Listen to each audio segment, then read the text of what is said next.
મહેસાણા જિલ્લા કોંગ્રેસ પક્ષના પ્રદેશના પદાધિકારીઓ, જિલ્લાના તાલુકાના પ્રમુખો, શહેરના હોદ્દેદારો અને કોંગ્રેસી કાર્યકરોની આગેવાનીની ઉપસ્થિતિમાં પાર્ટી પ્લોટમાં મીટિંગ યોજાઈ।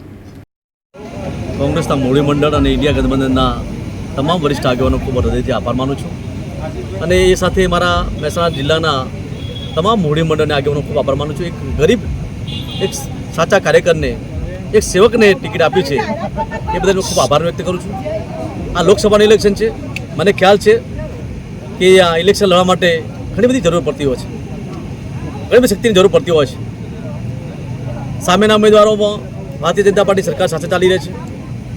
આ સરકાર પોતાના તાનાશાહીના જોરે ઘણા બધા દાવપેચ લગાવીને ચૂંટણી લડકો જીતતા હોય છે। તેની સામે કોંગ્રેસ પાર્ટી જે મને મારા પર જે ગરીબ ખેડૂતના દીકરાને ટિકિટ આપી ત્યારે મારી પણ અપીલ છે કે લોકો રામજી ઠાકોરને નોટ અને વોટથી બંને પોતાનો સમય આપે અને સમયદાન આપીને પોતાનો કિંમતી સમય ફાળવી અને રામજી ઠાકોરનો વિજય બનાવે એ માટે મેં અપીલ કરી છે। નોટનો મતલબ એ છે કે મારી આર્થિક પરિસ્થિતિ આપ જુઓ તો મારા ઘરે આવીને જુઓ તો હું એક સામાન્ય ઘરમાંથી આવું છું અને સામાન્ય ઘરમાંથી આવતો હોય ત્યારે દરેકની જરૂર પડતી હોય છે। સંયમથી લોકો મને પણ કહ્યું છે ઘણા લોકોએ કે રામજીભાઈ અમે બેઠા છીએ, ચિંતા ના કરતા, મેં નોટ ને વોટ અમે આપવા જનતા પણ તૈયાર છે। લોકો સ્વયંભૂ આપતા હોય ત્યારે ઘણા બધામાં જોઈએ ત્યારે પોતાની મરજીથી તમામ અમારા બનાસકાંઠાના જ્ઞાનીબેન જુઓ, ચંદનજી ઠાકોર જુઓ, ઘણા બધા ઉમેદવારને લોકો પૈસાથી પોતાના તન મન ધનથી મદદ કરતા હોય છે। એટલે એમાં સ્વેચ્છાથી લોકો આવતા હોય એમાં કોઈ આચાર સાથે આવતી નથી અને પોતાનો હક છે ઉમેદવારને મદદ કરવાનો।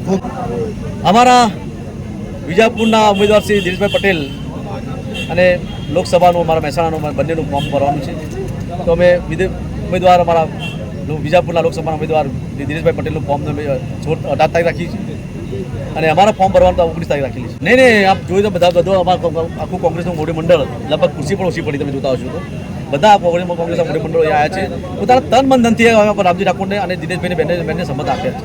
એટલે અહીંયા ટૂંક સમયમાં ફક્ત કાલે જ અમે જાહેરાત કરી છે અને એ ટૂંક સમયમાં આવડી મોટી સંખ્યામાં 400 થી 500 અમે કાર્યકરો આયોજનના ભાગરૂપે બોલાયેલા છે।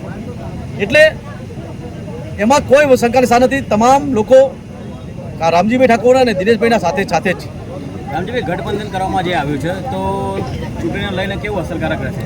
100% અગાઉના પરિણામો જોતા જે ઇન્ડિયા ગઠબંધન બન્યું છે એ ચોક્કસ એ અસરકારક બનવાનું છે। અમારા આપ આદમી પાર્ટીના પ્રમુખશ્રી એમને ખૂબ અમને વિશ્વાસ મૂક્યો છે કે જે મતનું જે ધ્રુવીકરણ થતું હતું એ મતની વોટ બેંક ભેગી થવાની છે। જે 4-5% જે વોટ ફૂટતા હતા એ વોટનું અમને ફાયદો થવાનો છે, 100% ફાયદો થવાનો છે। ચાલો રામગઢ લફરા। રામનવમી તારીખ 17/4/2024 બુધવારના શુભ દિવસે રામનવમી તથા રામદેવપીર મેળા નિમિત્તે પરમ પૂજ્ય સંત નારાયણ સ્વામી પ્રેરિત ભજન ઓટલા પર દર વર્ષની જેમ રામભાવ ભજન તથા સંતવાણીનું આયોજન કરવામાં આવેલ છે।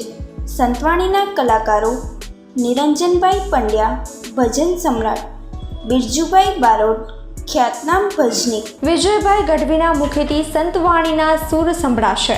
આ સંતવાણી કાર્યક્રમમાં સર્વે ધાર્મિક ભાઈ બહેનોએ પધારવા હાર્દિક નિમંત્રણ પાઠવવામાં આવે છે। શુભ સ્થળ રામદેવપીર મંદિર, ગામ રામગઢ લફરા, મુન્દ્રા, કચ્છ। સમય રાત્રે 10 કલાકે। નિમંત્રક સ્વર્ગવાસી પ્રતાપસિંહ જાડેજા, રામગઢ લફરા, સ્વર્ગવાસી મણિલાલ આરસોની, વડાલાવાડા।